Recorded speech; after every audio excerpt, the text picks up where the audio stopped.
100만이 안 됩니다. 지금은 별리 100만이 넘었습니다만. 그러니까 유럽의 도시들은 거의 1000년 이상의 오랜 지방자치와 공부의 역사가 있지만 아시아 도시를 한번 생각해 보세요. 아시아의 도시. 예, 특히 동남북 아시아 같은 경우는 거의가 다 대도시 중심입니다. 중국 그렇죠. 일본 마찬가지고요. 오사카라는 이 카운터 마그넷이 있긴 하지만은 동경도의 집중이 30-40%가 됩니다. 한국은 50%가 넘고요. 밑에 동남아시아만 보더라도 거의 수도권 지역이 다 인구가 많습니다. 그게 장점이자 단점이기도 한데 제 말씀은 뭐냐면은 인구가 20만 이하의 도시를 한국에서 어떤 발전의 트리거로 한다는 건 조금 무리한, 우리 현실과 좀 유리된 정책이거든요. 저의 개인적인 주장은 수도권에 버금갈 수 있는 지방의 대도시 육성이야만이 저는 성공했다 생각하고 있습니다. 사실은 미리 결론을 말씀드리면 부산, 대구, 예를 들면 광주, 그다음 충청권, 그다음 강원권도 큰 도시 육성을 해야지 작은 도시에 분산을 시키게 되면은 그 효과가 좀 약하다 생각하고 있습니다. 어쨌든 최 박사님이 맨 처음에 말씀하신 것처럼 이미 이 혁신 도시에는 매몰 비용이 어마어마합니다. 비용만이 아니라 거기에 이전하신 분도 있고 앞으로 계속 거기에서 이제 사실 공무원이라든가 관련 기관의 직원들이 많이 있습니다.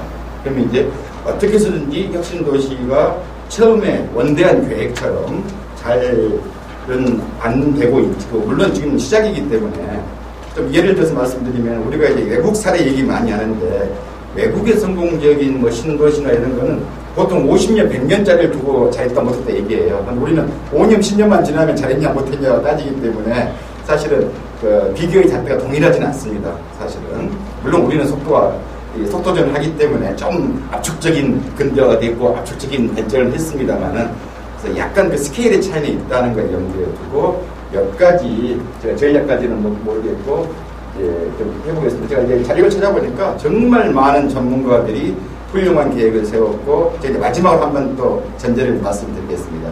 10곳입니다. 혁신도시가. 그런데 다 지역의 특성이 다릅니다. 도시 내부에 있는 것도 있고 외곽에 신도시 만든 것도 있고 또 접경 지역에다 만든 것도 있고 그래서 성격이 상당히 판이합니다. 그냥 다른 게 아니라. 근데 이 도시는 유기체 같은 것이기 때문에 이게 동일한 전략을 할 수가 없어요. 근데 오늘 이 시간에 전체를 다 뭉뚱그린 얘기를 결국 해야 되기 때문에 제 말씀은 실제 혁신도시 성공하려면 장소 기반형 정책이 가야 되거든요. 그 지역의 성격과 특성과 그 지역에 사는 사람과 그 지역의 산업 생태계를 이제 보고 전략을 세워야 되고요. 오늘은 조금 두루뭉실한 얘기만 좀 몇 가지만 말씀을 드릴까 합니다. 전제가 좀 많았습니다. 그래서 이제 간단하게 이제 그 혁신의 구상에 대해서 소개를 좀 해드리고요. 현재 2016년 말에 이제 자료가 좀 찾아봤더니 있더라고요. 현재 상황은 어떤가. 그 다음에 이제 제가 한 것보다는 많은 점 어떻게 평가를 했나. 그 다음에 이제 제 주장은 4번, 5번입니다. 특히 최근에 이제 제가 이제 도시 전공이니까요. 최근에 도시가의 기능에 대해서 어떻게 평가하는가. 거기에 좀 전제가 있습니다. 기억하시겠지만은 20세기 말에 많은 미래학자들이 미래를 예측을 했습니다. 여러분 잘 아시는 존 나이스비츠, 메가트렌드 얘기한 사람, 그 다음에 그 더 유명한 사람 얘기하면은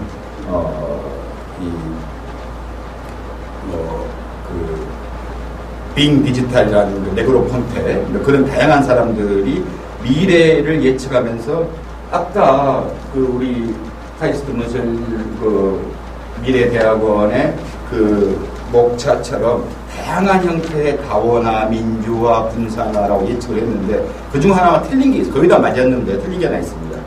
대도시가 사라질 거라고 예측을 했었습니다. 왜 그러냐면은 IT 기술의 발달과 공간극복 기술의 발달로 인해서 굳이 대도시에 오지 않더라도 충분한 정보와 이 텔레컨퍼런싱이나 비디오 컨퍼런싱을 통해 가지고 대면 접촉과 유사한 형태를 유지할 수 있기 때문에 누가 대도시에 와가지고 비싼 집세 내고 이 환경 오염에다가 그 다음에 이 교통체증을 감수하고 삶의 길을 찾아올까 그렇게 생각했었는데 그 결과는 21세기 벌써 20년 정도 되고 있지 않습니까? 정반대로 나타났습니다. 아시아만이 아니고 전 세계의 모든 나라에서 대도시로의 인구와 자원과 의사결정 권한의 집중은 훨씬 더 심해졌습니다. 이제 딱 한마디 그럼 세계도시라는 말 들어보셨잖아요. 글로벌 시리즈. 예. 세계도시라는 말이 이제 그 현상을 설명하는 겁니다. 그래서 사실은 이제 우리 혁신도시와의 트렌드와 조금 다른 형태로 가고 있지 않나. 그래서 이제 잘못했다는 말씀이 아니고요. 어쨌든 이 혁신도시를 그 어려운 상황에서도 제가 저희 전제로 말씀드리면은 수도권도 아닌 지역에 인구 5만, 10만 정도의 계획한 도시가 과연 이 혁신을 주도할 만큼의 인재와 자원과 이 연구개발이 이루어질 수 있을까, 정주를 하고 할 수 있을까는 상당히 어렵습니다만은, 그의 방향에 대해서 좀 제 나름대로 몇 가지 좀 두루뭉실한 10곳의 성격이 다르니까 말씀을 드려보겠습니다. 혁신도시는 아까 잠깐 말씀드린 대로 노무현 전 대통령 때 이제 기획을 했습니다. 그래서 약 200여 개의 공공기관을 이주를 시키고 연구소를 이주를 시켜서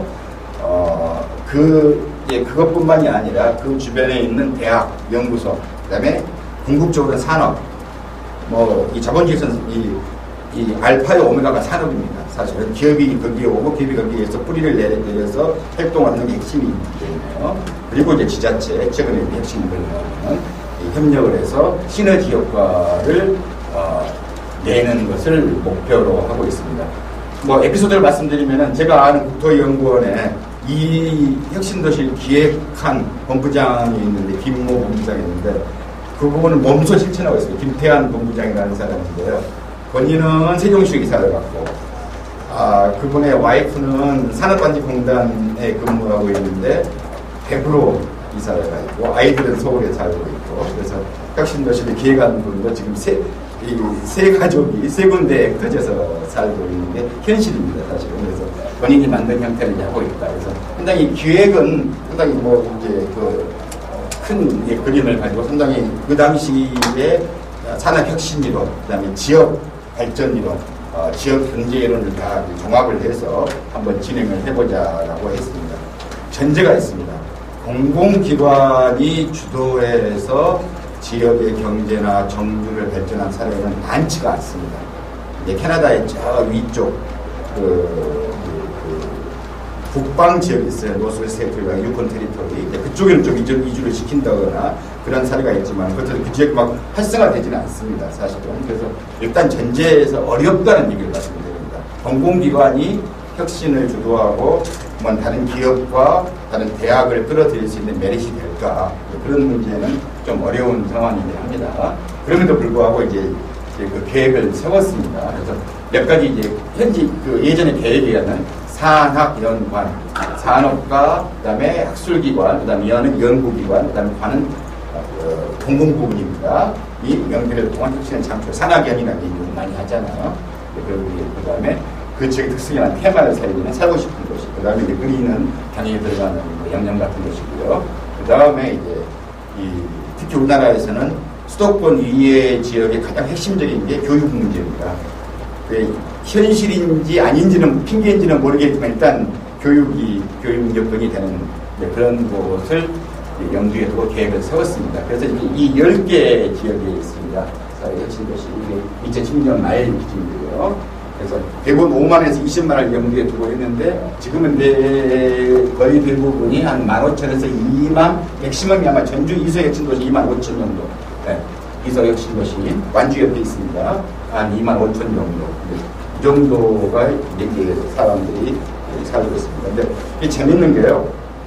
통계를 보면은 세종시로 이주한 사람들의 통계를 제가 말씀드리면은 서울서 간 사람은 30%고요.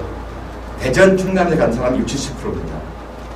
왜냐면 신도시고 이제 새 아파트도 있고 그다음 생활 환경이 여건이 좋고, 혁신도시도 조사를 안 해봤지만 제가 이게 좀 조심스럽습니다. 제가 이제 혁신도시를 현재까지 진행하고 계획하신다는 말씀을 들어보니까 이 많은 공공부문에 계신 분들이 분양도 받고 했지만은 실제 혁신은 현재 인구의 구성을 보면은 서울에 이주하신 분보다는 주변 지역에서 오신 분이 더 많습니다.